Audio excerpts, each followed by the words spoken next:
রমজানের পবিত্র মাসে রাজধানীতে আয়োজিত হলো এক ভিন্নধর্মী ইফতার অনুষ্ঠান।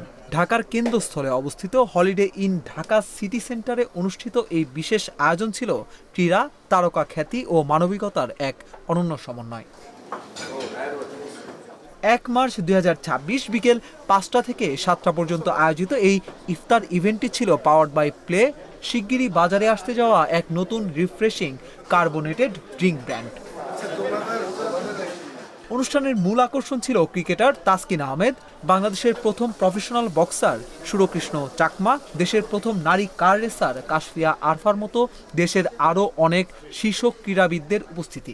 পড়াশোনার সাথে ইফতার করছি, খুবই খারাপ লাগে আসলে তাদেরকে দেখলে যে তাদের এই দুনিয়ায় কেউ নেই। তো তখন নাকি আমার গুরুত্বপূর্ণ সময় কিছুটা সময় তাদেরকে দিতে পারি, খুবই ভালো লাগছে। যাদের ক্যাপাবিলিটি আছে বা স্পোর্টসম্যান বলেন, যারা ভালো জায়গায় আছেন, ওরা চাইলে কিন্তু অনেক কিছু করতে পারেন।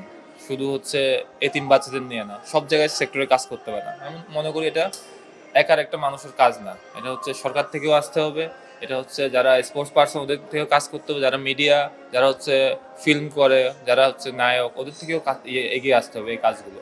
মাস্তুল ফাউন্ডেশনের এতিম শিশুদের সঙ্গে ইফতারের এই আয়োজন পরিবেশকে আবেগঘন করে তোলে। বাংলাদেশের অন্যতম জনপ্রিয় ক্রিকেটার তাসকিন আহমেদ এতিম শিশুদের পাশে দাঁড়ানোর জন্য সমাজের সকলের প্রতি আহ্বান জানান।